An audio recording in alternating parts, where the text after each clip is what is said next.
So the pope of data visualization is someone called Tufte, who is a political science professor at Yale, but is now, as far as I know, mostly going around giving talks on visualization. He's a little bit like the people that at the same time everybody respects and everybody loves to be more on the forefront of him. But it's very nice, beautiful books, 4 of them in a like set of coffee table books, and the visual display of quantitative information is the foundational of one. And what he does is that he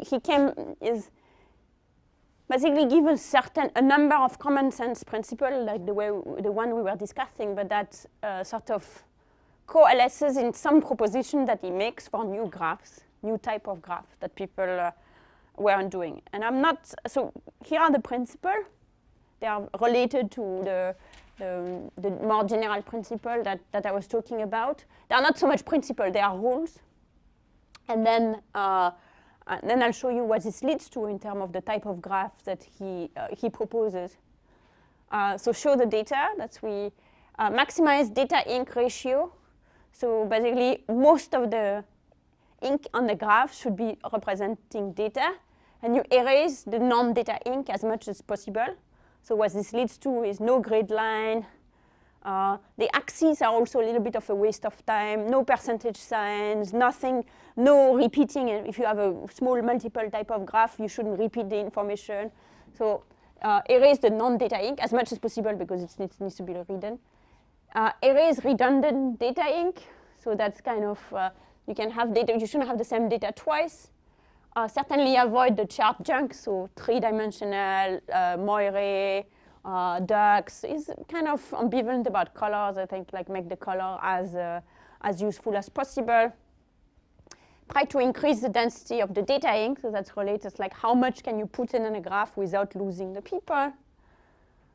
He thinks people should, I show you one of the graphs that was elongated this way. So that's kind of deform our understanding. So graphs should rather be horizontal. So if you apply all of these principles, so you can do the type of exercises to the graphs we saw, and you can go back to all of the Tufte principles that they violate.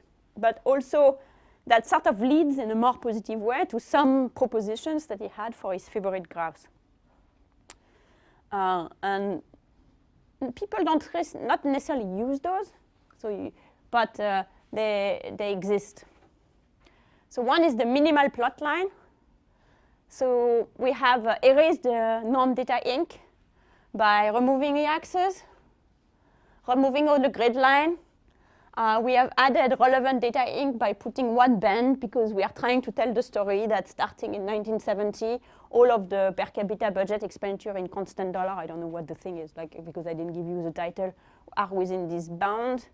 One little interesting thing you want to insist that between 76 and 77 there was a drop of 5%, so he put it in, so a little bit of data ink that is maximized here. You don't have $5,300 because it's written here that it's per capita budget expenditure in dollars. Personally, I would put this guy on top here. And so that's kind of where it goes to. So it's kind of a bit funny looking because we're used to see the axis. But that's one example of what he likes. Scatter plots.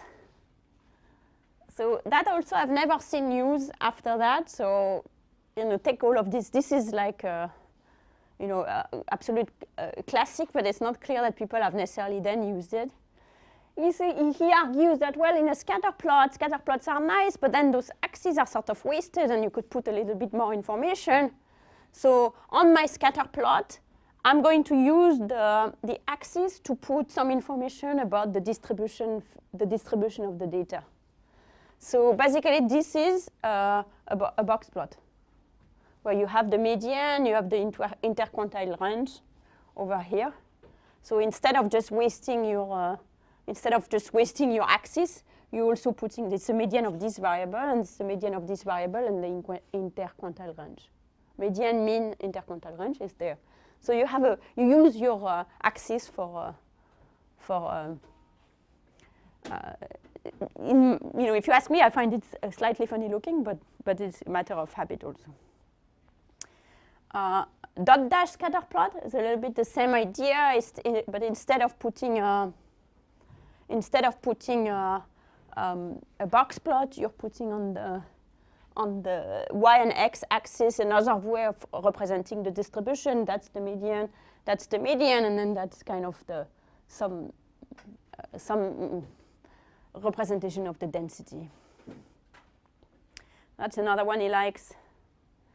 That I think is a lovely one. We've seen some more clunky version of those when we were looking at exploratory analysis. Is if you're going to show something over time, then why just show the mean when you could show a box plot per year?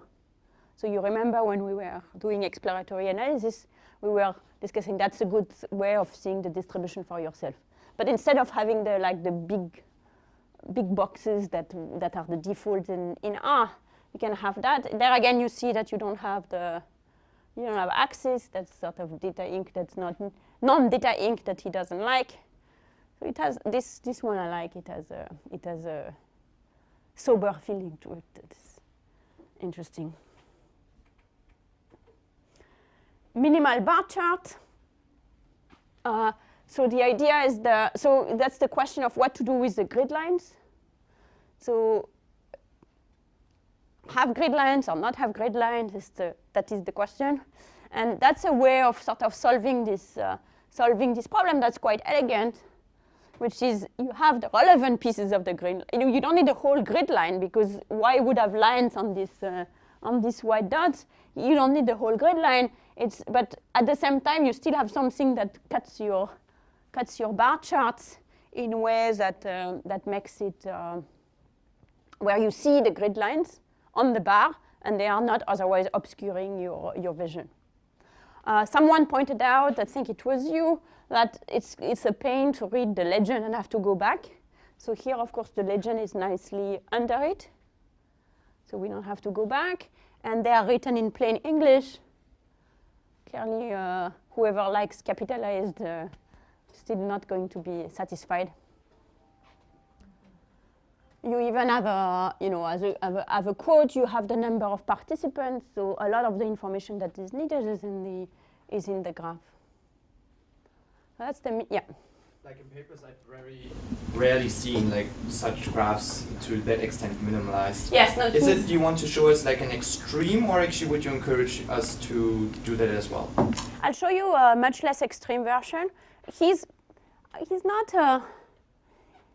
not just an extreme. He's also the authority figure in that field. So I think it's useful to have these examples in mind, not necessarily as things that you're going to do yourself, but as like the way that he's thinking about this problem. It is true that it's not been used that much. I think for a while there was a technical problem of like how do you do it in practice. That problem is now solved because there is actually an R package that does all of these guys. And he has other ones that are more funky than these ones. This is, but something like that, I wouldn't be shocked. It's a nice graph. And then, going on this line, that it is easier to see things in a horizontal way. So you shouldn't hesitate to flip the bar charts. You can see them. You can see them. That also you don't see necessarily that often, but actually, people wouldn't be shocked if you saw it this way. I'll show you the Schwabi's transformation of the bad graph that we saw, and they are much, much less extreme. And at the same time, they have those kind of principle in mind, and they will be probably closer to what you will do in your papers. But if you did something nice like that in your paper, I would be pleased.